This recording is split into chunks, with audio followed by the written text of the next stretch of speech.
Bonjour à vous, bonjour à tous mes chers amis, mes chers étudiants de par le Cameroun, notamment à Yaoundé et à Douala, et de tous ceux qui sont hors du Cameroun, à qui j'adresse un très joyeux week-end à tous ceux qui nous écoutent hors du Cameroun. Aujourd'hui, nous allons pouvoir continuer avec notre formation qui porte sur la comptabilité de Sage 100 I7. Donc, comme vous venez de le voir, on double-clique juste sur le logiciel que nous avons créé précédemment pour ceux qui nous suivent depuis. Nous sommes à notre quatrième leçon de formation en comptabilité. La leçon 1 portait sur l'installation, la leçon 2 portait sur la création du fichier, la leçon 3 portait sur le paramétrage. Donc aujourd'hui, nous allons parler de la sécurisation du fichier. Il est très important que le fichier soit sécurisé par un volet de mot de passe et que vous sachiez comment effectivement procéder à une sécurisation aussi des utilisateurs, c'est-à-dire vous limitez les accès en quelque sorte sur l'utilisation du logiciel. Donc je vais devoir cliquer, parce que j'ai cliqué là tout à l'heure, je vais devoir recliquer sur l'autre fichier qui est logé depuis la dernière fois à document, dossier enregistrement audio. Donc je vais double-cliquer pour ouvrir et accéder à ce fichier. Comme vous pouvez l'observer là, voilà le fichier, il est en train de s'ouvrir. Comme je vous l'ai dit la dernière fois, il va vous demander de procéder à une saisie de mot de passe ou de nom d'utilisateur. Si vous n'aviez pas encore eu à le faire une première fois, validez tout simplement OK, ne saisissez aucune information, sinon le fichier va rejeter. Je vais prendre un cas par exemple, j'essaie de saisir 4.0 ici, je saisis 4.0, dès que je valide, il va complètement rejeter parce que en fait, le mot de passe n'existe pas. Donc, je vais tout simplement valider OK, c'est ce que je vous conseille de faire. Une fois que vous avez créé un fichier nouvellement et que ce soit en SoundCloud ou bien en i7, lorsque vous l'ouvrez, il vous demande de pouvoir passer l'information du mot de passe. Ne vous dérangez pas.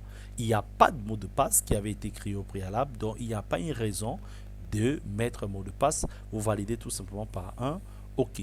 Donc, très rapidement, nous allons donc procéder par la sécurisation. La sécurisation, c'est comment sécuriser votre fichier afin que n'importe qui ne puisse plus accéder. Donc, vous allez arriver tout simplement à autorisation d'accès. Vous commencez d'abord par le paramétrage de sécurité, c'est-à-dire paramètres de sécurité. Il vous est donné 5 éléments de paramétrage de mot de passe. Première information, définir le mot de passe sur au moins 4 caractères. Vous devez cliquer là-dessus pour exiger que votre mot de passe n'ait pas moins de 4 caractères. Ensuite, le renouveler tous les 90 jours. Et vraiment, ce n'est pas très nécessaire de solliciter le renouvellement tous les 3 mois. Pourquoi? Parce que très souvent, on a tendance à renouveler et après oublier. Et une fois qu'on a oublié, c'est très compliqué, surtout quand on est administrateur, de pouvoir se rappeler du dernier mot de passe qu'on a intégré il y a 3 mois, par exemple. C'est très compliqué. Donc, on ne vous conseille pas, mais c'est aussi important dans un autre sens parce que lorsqu'on a trop utilisé un mot de passe devant des collègues, ils peuvent facilement se mémorer ce mot de passe et l'utiliser à votre absence pour effectuer passer des écritures en utilisant vos accès pour faire des choses pas toujours correctes. Donc la sécurité c'est aussi ça parfois. Donc il faut parfois modifier son mot de passe tous les 90 jours pour le rendre plus sécurisé, pour le rendre beaucoup plus sûr. Mais si vous ne pouvez pas, je ne vous conseille pas de cliquer là-dessus. Définir un mot de passe différent du nom de l'utilisateur. Il est très important que votre mot de passe ne soit pas exactement votre nom d'utilisateur. C'est très important pour cela. Donc il faut cliquez là-dessus et définissez un mot de passe identique pour tous les fichiers liés à comptabilité. Ça aussi, c'est très très important de cliquer là-dessus. Et enfin, à l'ouverture de la société, saisis à tout prix un mot de passe obligatoire. Voilà le paramétrage qu'on peut faire pour la sécurisation des mots de passe. Il faut d'abord commencer par sécuriser en paramétrant les mots de passe comme je viens de le faire et ne laisser que la partie renouvelée tous les 90 jours parce que très souvent ça perturbe réellement les utilisateurs. Ensuite, vous validez et vous refaites la même chose, fichier, autorisation d'accès. Maintenant, vous allez à utilisateur. Utilisateur, vous êtes le seul utilisateur pour le moment. Vous pouvez créer plusieurs autres utilisateurs, comme je vais devoir le faire tout à l'heure. Je vais créer un nouvel utilisateur. Je vais à nouveau, je vais créer un nouvel utilisateur, c'est-à-dire moi encore. Je le mets Feugeot, comme vous voulez de le voir la description, je mets chef comptable, tout simplement, et en description, et je mets l'email que vous connaissez déjà tous, Jean Franqui 81 @gmail.com. Voilà, je le mets là. Je décide de le rendre administrateur ou utilisateur ou invité. Si je le rends administrateur d'office, il prend tous c'est-à-dire les dispositions d'un administrateur. Il devient un second administrateur qui est déjà, il faut le dire, lorsque vous créez un fichier, vous êtes déjà administrateur. Donc, vous pouvez créer un nouvel utilisateur qui est aussi administrateur. Donc, il prend tous les accès d'un administrateur d'office. Donc, je peux décider de le rendre administrateur ou bien je peux décider tout simplement de faire de lui un simple utilisateur comme je viens de le mettre là. Et je peux décider même de personnaliser en tant qu'administrateur tout simplement ou en personnalisant tout simplement ses accès. Là, j'en ai terminé déjà pour l'identification. Maintenant, je viens à autorisation. Je vais limiter ces accès.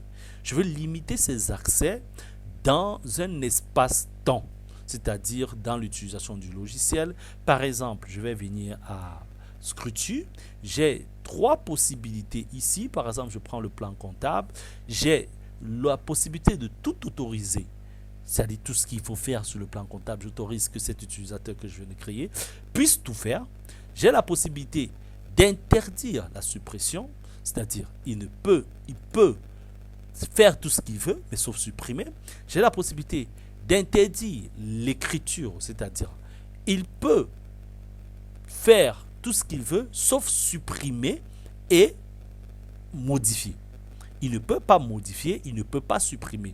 Déjà, quand tu ne peux pas modifier, d'office, tu ne peux pas supprimer. Donc, lorsqu'on arrive à cette étape, ça veut dire que la suppression est déjà interdite. Maintenant, ici, on décide tout simplement de tout interdire. Donc, il y a 2 possibilités. Il y a tout accepter, il y a tout interdit. Et entre les 2 possibilités, on peut avoir la possibilité de ne pas supprimer ou la possibilité de ne pas pouvoir modifier. C'est-à-dire interdire l'écriture. Donc, on ne peut pas modifier l'écriture. Donc, je peux décider, par exemple, de tout interdire sur le plan comptable à cet utilisateur. Je peux décider, par exemple, sur le plan de tiers, je l'interdis toute écriture à cet utilisateur. Je reviens, par exemple, sur les codes journaux. Je décide de tout interdire, encore une fois de plus, pour la création des codes journaux. Je décide de passer au menu traitement. Quand je suis au menu traitement, je viens à code journaux, je décide de l'interdire la suppression au niveau des journaux de saisie. Je décide aussi, par exemple, de passer juste au niveau de la gestion des règlements. Je l'interdis toute gestion de règlement. Et en fait, je procède menu par menu, élément par élément. Je décide si oui ou non il peut avoir droit ou pas. Et je peux limiter même ses droits, c'est-à-dire il a certains droits, il n'a pas d'autres droits. Je peux tout lui interdire comme je peux tout le permettre. Donc, quand je ne choisis pas un élément, je ne valide pas un élément, d'office, il a accès à tout. Donc, ce que je dois faire, c'est lui interdire certains accès à certains endroits. D'où le nom du volet autorisation sur certains accès. Alors, je me limite à là. Je pense que vous vous rappelez ce dont on a fait. On a interdit tout règlement. On a interdit la suppression dans les journaux de saisie au niveau du menu traitement et au niveau du menu inscriture. On a tout interdit dans le plan comptable, c'est-à-dire il ne peut même pas visualiser le plan comptable. Il en est de même pour les codes de journaux. Il en est, et enfin pour le plan de tiers, il ne peut pas modifier. Alors, je décide de m'arrêter là. Je valide. Quand je valide cet utilisateur, je lui ai donné certains accès lorsqu'il va pouvoir entrer dans le logiciel et pouvoir travailler.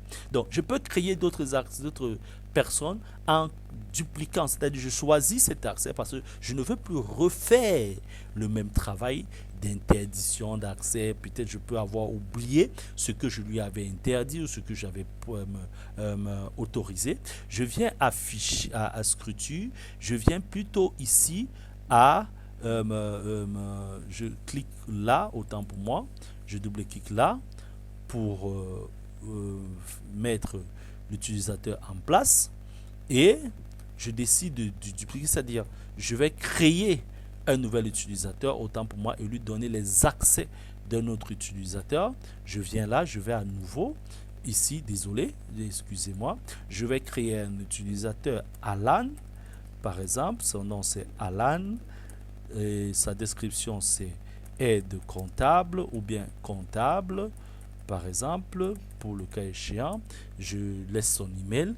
Maintenant, je veux qu'il puisse avoir l'accès de M. Feugeot. Je clique seulement ici et là, il a tous les accès de M. Feugeot. Il reprend tous les droits d'effet de M. Feugeot. Vous pouvez ouvrir par exemple là.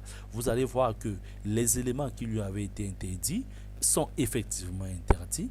Les éléments qui lui avaient été permis sont permis. Donc ça, c'est pour éviter de ressaisir à nouveau ou bien reprogrammer les accès. Donc, je clique à profil tout simplement d'utilisateur et je choisis un profil d'utilisateur déjà paramétré, donc je veux lui redonner les mêmes accès et je valide. Mais comme ce n'est pas ce que nous voulons, nous allons annuler tout simplement cet utilisateur qui est là. On va le supprimer et on va rester avec un seul utilisateur. Maintenant, je reviens sur l'administrateur. L'administrateur également, on peut modifier ses informations uniquement sur l'identification. On ne peut rien lui interdire. Il est l'administrateur. Il a droit à tout.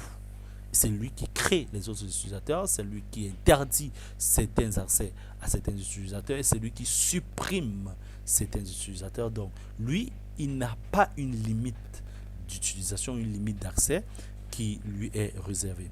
Donc, au niveau du nom, je peux décider de mettre également le nom Feugeot, par exemple, pour le cas échéant, et je mets administrateur comme description, et je mets l'email, mon email.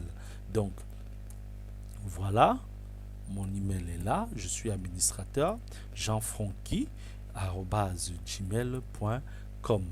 Voilà, là, j'en ai terminé et je valide. Voilà, une fois, j'ai dit à Feugeot, oui, qui existe déjà, effectivement, ils ont raison. Je vais mettre Feugeot, Feugeot, administrateur. Voilà, Feugeot, administrateur. Et là, je valide. Tout simplement, j'ai Feugeot qui est l'utilisateur et Feugeot qui est administrateur que je viens de créer. Donc, ça, c'est la liste des utilisateurs. Je peux en ajouter en fonction de ceux qui vont rester utiliser mon logiciel, que ce soit en système réseau ou pas. Et je peux décider de supprimer certains lorsqu'ils ne sont plus dans le système ou bien ils ne sont plus dans l'entreprise. Je décide de les mettre, de les désactiver ou tout simplement de supprimer leurs accès, tout simplement. Je ferme. Et maintenant, pour finir notre programme, on va maintenant à gestion de mots de passe. Donc là, maintenant, je suis l'administrateur et il va falloir utiliser les éléments. Oui, effectivement, ici, on ne peut pas effectivement, ça c'est une omission, on ne peut pas effectivement gérer le mot de passe puisqu'on a déjà changé le nom de l'administrateur. Ça c'est au cas où on aurait déjà créé un mot de passe qu'on pourra venir ici pour gérer ce mot de passe. Il n'a jamais été créé. Donc on va tout simplement fermer notre machine, notre fichier pour pouvoir maintenant accéder en utilisant un mot de passe. Je vais fermer ceci et je vais rouvrir encore le fichier là où je l'ai conservé la dernière fois. Je vais aller à audio que voici, vous voyez, j'ai accédé au fichier. Donc maintenant que j'ai créé, j'ai paramétré le mot de passe, j'ai fait la création du fichier, je ne peux plus accéder au fichier en validant tout simplement par OK. Non, il va me dire que c'est plus possible. Il faut que je donne au minimum le nom de l'utilisateur. Administrateur n'est plus un utilisateur qui doit accéder. Donc, je dois utiliser mon nom, Feugeot, administrateur. Lorsque je le choisis, je valide, puisque je n'ai pas encore créé le mot de passe, je valide tout simplement par OK. Et là, il me permet maintenant de créer un mot de passe. Je vais mettre comme ça, 4-0, 1, 2, 3, 4, 1, 2, 3, 4. Je dois le confirmer ce mot de passe avant de valider. Et là, maintenant, officiellement, ce mot de passe existe déjà. Donc, j'ai accès en tant qu'administrateur Feugeot dans le logiciel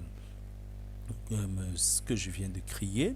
Et par conséquent, je peux maintenant décider de gérer le mot de passe, c'est-à-dire le modifier si j'en ai envie ou pas. Donc, je peux mettre l'ancien mot de passe, comme j'ai créé 4.0. Je mets le nouveau mot de passe, je mets 5.0. Le nouveau mot de passe, je le confirme 5.0. Donc, je décide de le changer ou de modifier, de mettre une autre information. Voilà un peu ce que je voulais vous présenter. Maintenant, pour clôturer cette formation, je vais accéder en tant que utilisateur et vérifier effectivement que l'utilisateur n'a pas accès à certains éléments tels que je lui avais interdit. Je vais vous expliquer. Par exemple, je suis dans l'administrateur, chez l'administrateur qui a tous les accès. Vous allez voir qu'il existe effectivement plan comptable, il existe plan des tiers et il n'y a pas de limitation d'accès sur ces éléments. Il n'y a rien qui est noté dessus et ça existe bel et bien, c'est visible. Pareil pour traitement, vous voyez qu'il y a un journal de saisie et on n'a mis aucun insigne d'interdiction là-dessus. Ça veut dire que j'ai accès entièrement à ces informations, à la modification, à l'écriture. Je peux tout faire dans ces différents menus. Par contre, lorsque je vais sortir, lorsque j'accède en tant que Feugeot, par exemple, je vais fermer, rouvrir le fichier. Je vais rouvrir le fichier. Maintenant, je ne vais plus accéder en tant qu'administrateur Feugeot. Je vais accéder tout simplement en tant que Feugeot. Lorsque j'entre comme Feugeot, je valide d'abord, puisque je n'ai pas encore créé le mot de passe. Et là, il me demande d'entrer le mot de passe. Je mets 4.0. Et là, j'accède en tant que Feugeot.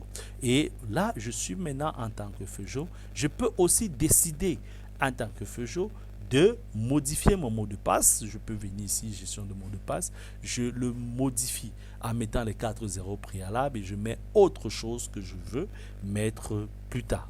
Maintenant, qu'est-ce que nous voyons ici chez l'utilisateur? Nous voyons que d'office, il n'a pas de plan comptable. Il a directement le plan analytique. Il n'a pas de plan. Et au niveau des plans de tiers, c'est précisé là, vous voyez cette icône qui dit qu'il ne peut pas modifier un plan de tiers. Donc, il a le droit à la lecture du plan de tiers. Et ensuite, il n'a pas de code de journaux, plutôt de code de journaux analytique. Mais là, lorsqu'on vient au niveau du traitement, on lui interdit la suppression. Cette icône démontre l'interdiction à la suppression. Pour tous les autres, il a totalement les accès, mais pour cela, c'est proscrit pour lui. Pour qu'il puisse avoir accès à nouveau, il faut qu'il se réfère vers son administrateur système qui va lui redonner ses accès. Mais entre-temps, il ne peut pas faire certaines choses sur certains aspects concernant ce logiciel. Donc, voilà en bref, en gros et en petit, tout ce que je peux vous démontré aujourd'hui pour ce qui concerne le paramétrage et les autorisations d'accès. Merci de m'avoir écouté, merci d'avoir été attentif, merci d'avoir été là. Comme je le dis toujours, nous sommes à Yaoundé, nous sommes à la Total Mélène, nous sommes le cabinet GIFED. Nous ne faisons pas que dans le logiciel Sage 100, nous faisons dans Tom Pro, dans Saga, et ensuite nous sommes spécialistes dans les DSF et dans la fiscalité, et surtout nous aidons, nous accompagnons les entreprises à faire la gestion financière dans le montage complet de ce que nous appelons très communément le business plan pour leur projet de financement. Donc, n'hésitez pas de nous contacter où que vous soyez au 6 94 27 61 33. 6 94 27 61 33. Nous sommes au Cameroun. Si vous n'êtes pas au pays, ajoutez plus 237 avant de taper notre numéro. Notre email, vous le connaissez par cœur. N'hésitez pas à nous écrire également au jeanfranqui81@gmail.com. Donc, en bref et en quelques mots, nous sommes à votre entière disposition pour toute information dont vous avez besoin, et nous répondons sur WhatsApp, appel ou SMS 24/24. N'hésitez pas de nous contacter, nous serons à votre entière disposition. Passez une agréable fin de journée où que vous soyez, et de très bonnes choses, nous vous le souhaitons. À très bientôt. Merci.